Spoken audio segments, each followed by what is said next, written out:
Alright, that's better.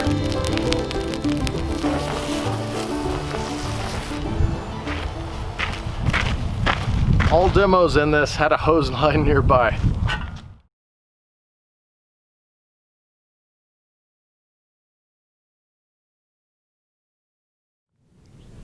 Hey there guys, it is an absolutely gorgeous day here in southern Arizona, and for me that means doing a lot of yard maintenance like trimming trees, pulling weeds, various things like that, which on one hand is definitely to keep our property looking good, where we feel good about it and it's enjoyable to be on.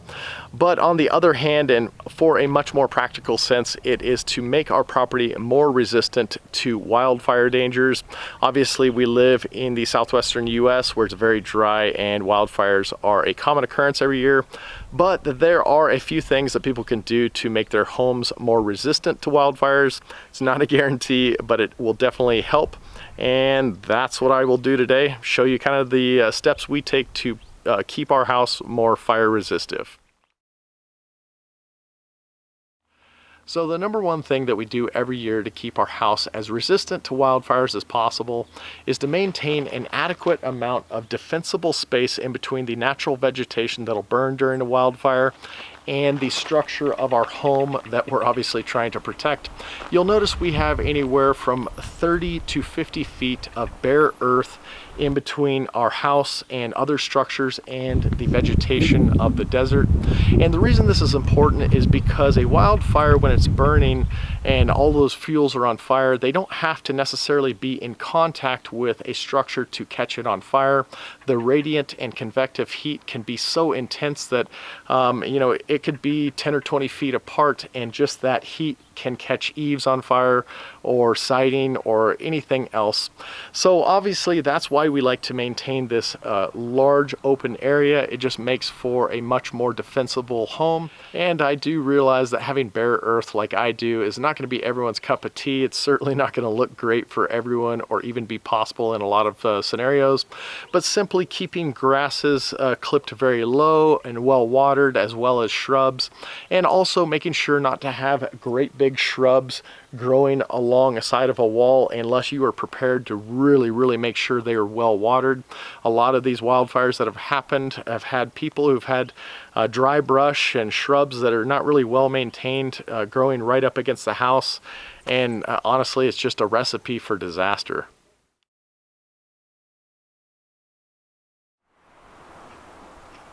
So here's a crude little experiment that I've set up to demonstrate a house that has adequate defensible space versus one that does not. And what I'll do is just start a fire along these little red matchsticks to represent the ignition point. And then if you can see this little area right here that looks about the same, that will represent the wild area. And then obviously everything else will just represent vegetation around a house that is cleaned up versus a house that is not. Alright, first one will be the house that does not have a good amount of defensible space.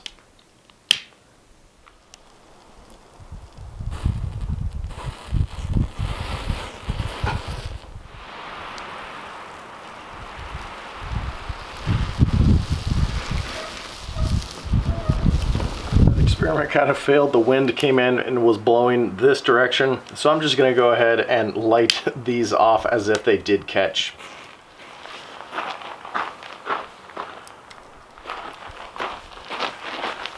Well, that definitely wasn't the result I was looking for. I was hoping to see it just go up there, but yeah, I think you get the point.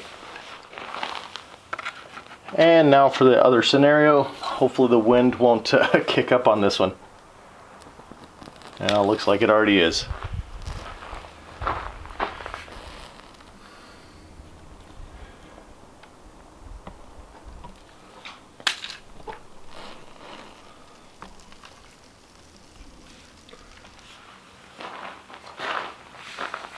Well, the wind is just not cooperating today. It blew that fire out, so I'm just going to go ahead and light these manually.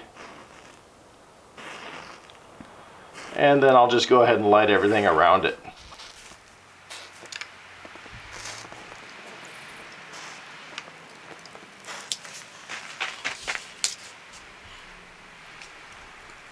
That wind could not have come at a worse time. I was trying to do this on the front porch to eliminate the factor of the wind and basically just allow the fire to progress naturally through my little matchstick vegetation that I set out.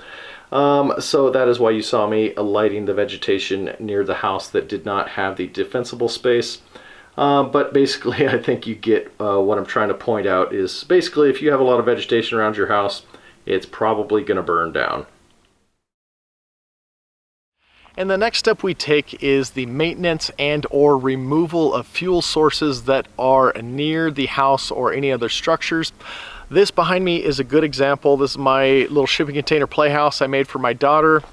And you can see this tree has low-hanging branches and it also has grasses that have grown up.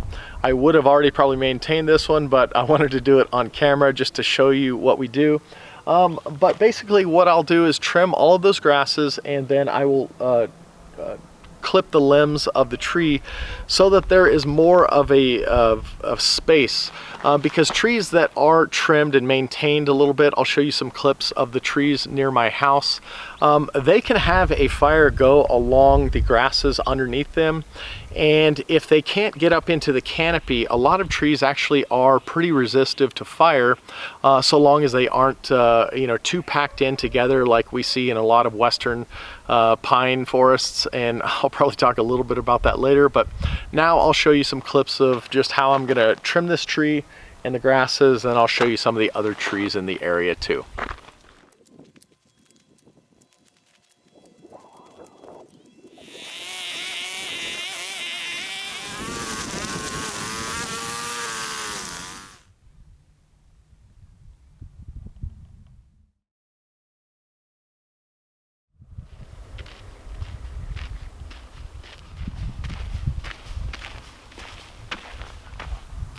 And the third thing we do is to maintain a fire break.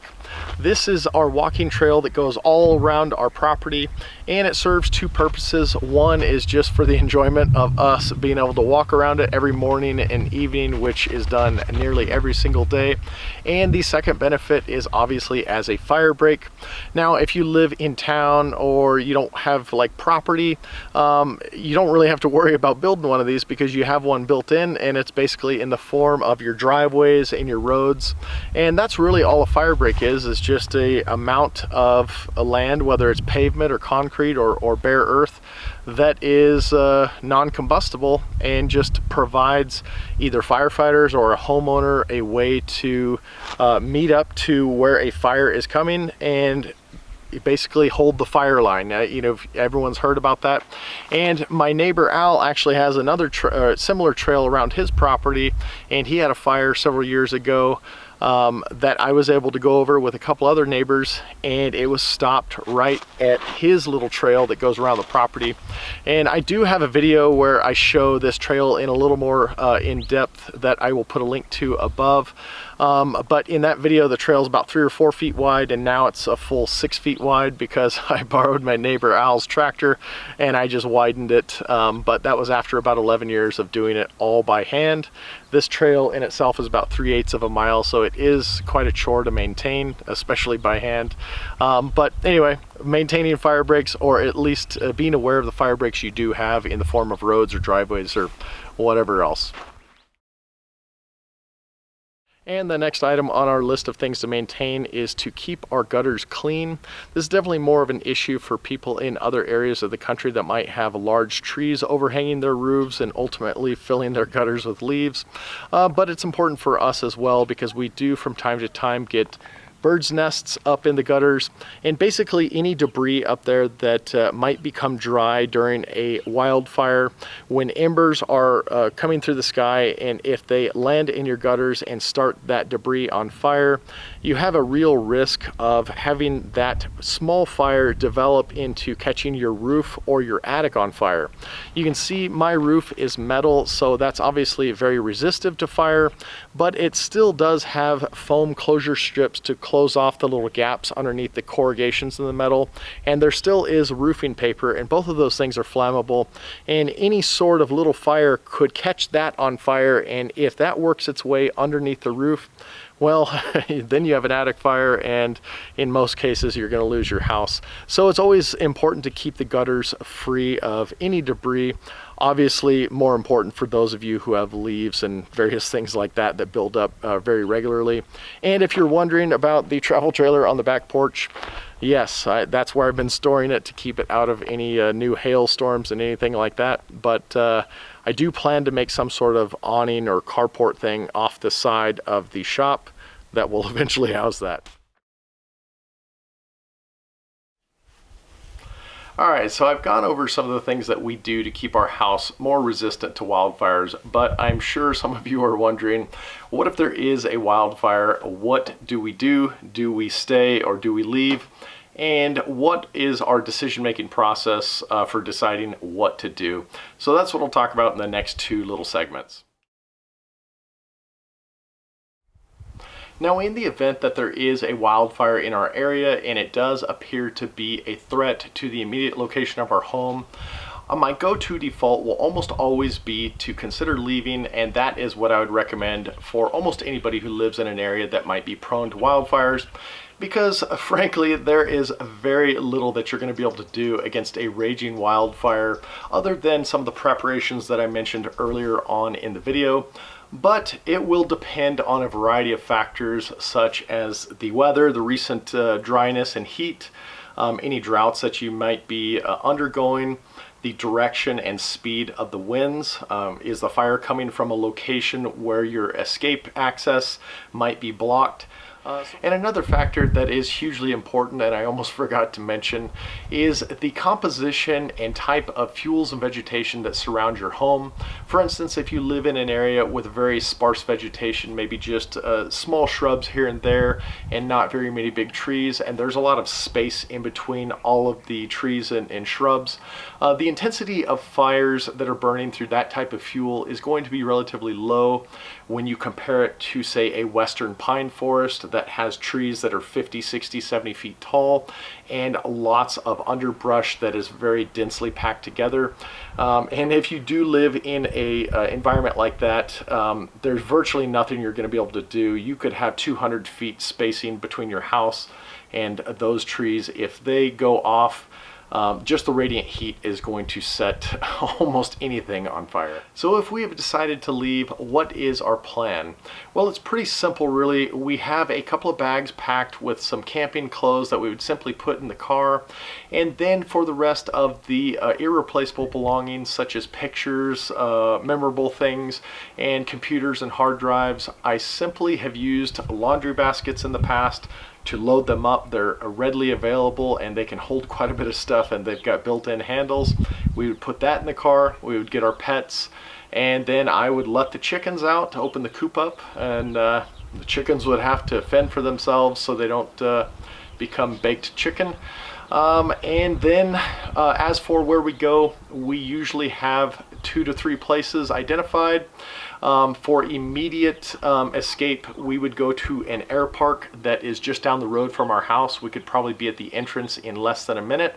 They have a big runway and it's cleared quite a bit on both sides, and it would be a place of safety that we could simply park.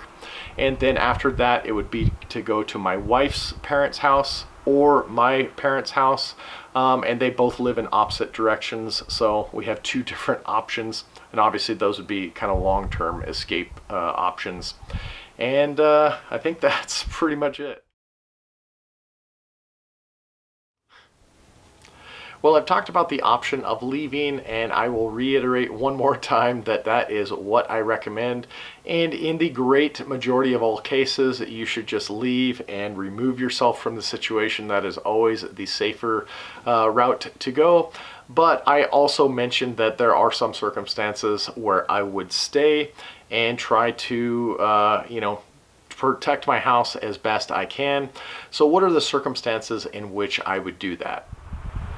Number one, it would have to be a very non-windy day with not much wind in the forecast either. As most of you are probably aware, wind is one of the biggest driving factors of increasing a wildfire's intensity, as well as causing spot fires well beyond the actual fire line. And basically wind just equals unpredictability. Number two, the fire could not be coming from a direction that would prevent me from escaping. So for me, that would be directly to the south. That is my main access away from my house to get onto the main road and go somewhere else. So if it was coming from that location, that would be a no-go. Number three, my water tanks would have to be at least half full so that I would have enough water to, wet down areas around the house, bushes, things like that. And then number four, my wife, daughter, pets would have to have gone to her parents or my parents, just so that they are in relative safety, because there are areas that I could duck into if the fire did get bad, that I would have relative safety. There's not so much fuel around there that it would prevent me from being able to breathe oxygen and do things like that. So I do have some safe areas, but I certainly would not want to put them at risk. And if I'm choosing to stay, how am I fighting the fire? Well, I have a couple tools at my disposal, but I mentioned the first one. It would just simply be the garden hose, and I would go beyond that 50 feet of cleared area, and I would just keep some of the bushes and trees somewhat moistened. And then also I would basically just manage spot fires via my trail that, as I mentioned earlier, is my primary fire break. And the tools for that would be just a simple shovel. That is probably one of the most useful tools that people can have to either cut a fire break or to throw dirt on a small grass fire. And then some of you who followed me long enough might remember my fire trailer. I am currently redesigning it right now, so it's kind of indisposed, but I will show you some clips of it.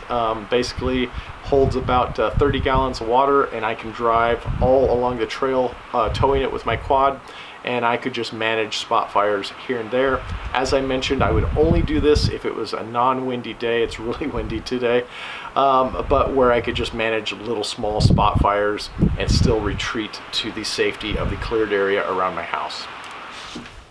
And one more thing I wanted to touch on, since I happen to be on the subject and I think some of you may be wondering about it, and that is, what should you do if you happen to see a small fire either around your house or your neighbor's house?